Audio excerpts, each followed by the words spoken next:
Hey, what's up, y'all? Today we're going to be doing a tutorial on how to fix that small amount of silence that starts at the beginning of an MP3. All right. So, for example, I'll have an artist send me a track that they probably got off of YouTube or SoundCloud or whatever, and they might not have bought the track outright. They might have just grabbed the song from off of whatever they use and are just using the track. And so what'll happen is on an MP3, there's a small amount of silence, right, that will make it to where you're say, for example, the tempo, right, but it's not on beat because that small amount of silence is at the beginning of the song. So let's find out what that small amount of silence is. I'll actually just show you guys. So I'm gonna turn on my click. I know what the BPM already is.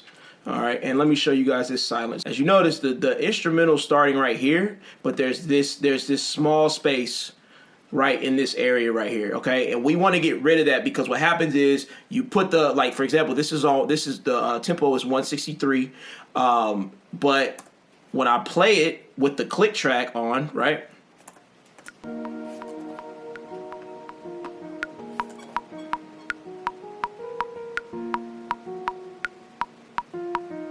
See how it's not on beat? So that's going to be a problem in the long run because, yes, your delays and any effects that you use will be on time. But say, for example, you have to move the hook before the first verse to after the first verse or after verse. Well, it's going to be harder and it's not going to be as precise as if you already have the track on beat and it's able to be on the grid, right? And so we're going to find out, number one, what is that silence that is at the beginning of the song, right? So go over here. This is Reddit. This is something I just found, an article I found, right? It says, this happens because MP3 encoders add silence to the start and end of files for technical reasons to do with the length of encoder frames, all right? And then you can actually go on, you can actually find more info, I guess, on the lame homepage. I don't know. But anyways, so there's the answer to that question. So what happens is, what we want to be able to do is move the hook precisely from one point to another point without having to slide it over and make sure that it's on point and make sure, okay, play it. Okay, I heard it. Okay, it's not all the way there. Like, we are eliminating that by doing this, right? So this is how we get to that point. Okay, so remember that whether you're using 3/4 tempo, 4/4 tempo, all right. So if you're doing 4/4 tempo, every odd number is the beginning of that time signature, right? So 1, 2, 3, 4, and then on the fifth one, that's going to start the loop or whatever. It's going to start the next beat, right? So 1, 2, 3, 4, 5 is the start. 5, 6, 7, 8, 9 is the start. So it's every odd number. So this is how you know where to place the instrumental at. All right, so I'm gonna show you this. So what I could do is, like, I already have the tempo tapped out. Pro Tools there are certain things that Pro Tools does have. I don't really like them. I usually just tap the tempo out, pressing T on the in the MIDI controls, right? Logic has its own BPM finder, and it's really dope. It actually works really well. It works really great for songs like this where when you do halftime, the halftime is 81.5. So when you times that by 2, that gets you to 163. All right. That's what the producer decided to make it at. He made it at 81.5 or probably 163, right? All right, so what you can do is you can go into the beginning of the intro right here, and you could actually, you could start it right here if you wanted to. But what I found that's a lot easier is if you go to the first kick or 808 or the bass, and you start it from there. Especially since we all quantize, because we quantize everything. It's usually gonna always start boom right at 9 or 17 or 5 or 1. It's always gonna start right there, right? So I'm gonna show you guys what my process is. So let's listen to it.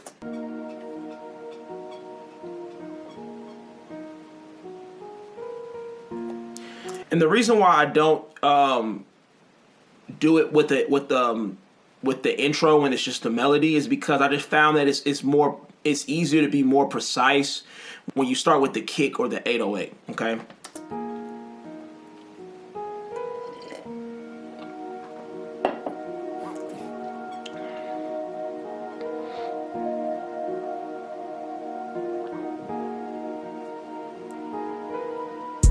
All right, so let's find the transient of the bass. All right, I know this right here, like that's not where the beat starts. This is not where the bass is starting.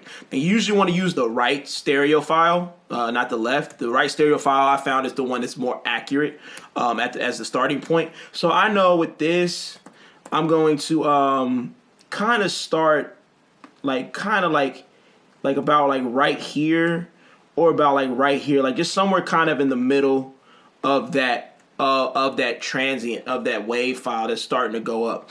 So what I'll do is I'll cut it right there. Remember, I already found the tempo, so I'll cut it, and as you can see, it starts the kick without that space is actually supposed to start on 17 on the 17th beat. So we go back and select this. Let's select all to make sure we grab everything.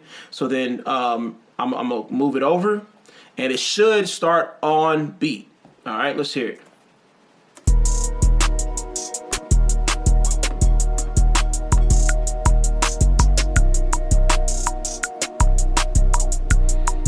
So it's officially on beat.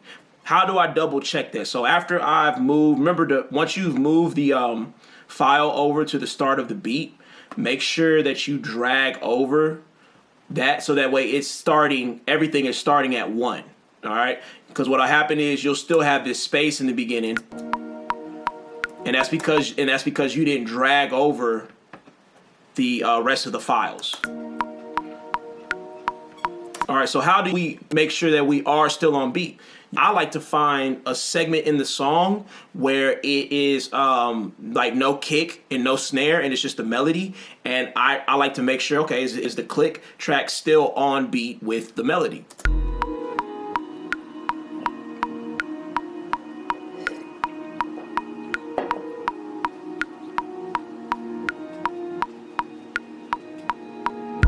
As you see, it is. So remember that, like, whenever you're making music, the easiest thing to do is to find of course, the BPM, whether you have to tap it out, whether you have to put it in Logic and put in the BPM counter, or whether the producer or an engineer from another session gives you the BPM. Make sure you find that BPM, and make sure then that you put the track in the correct beat on the grid.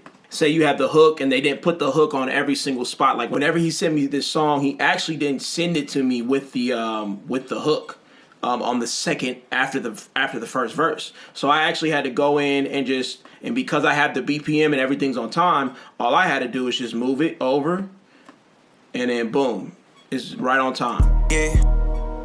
A lot of people faking, haters telling lies. See, so that's the dope part about finding that BPM and getting the correct count and getting everything on time, is because now all I got to do is just take whatever I want to move, and wherever I want it to move to, I can just pop it in on that beat grid, and it's always on time. So look, remember to continue to learn and apply what you're learning, and make great mixes, make creative mixes, and have fun. Till the next time, peace.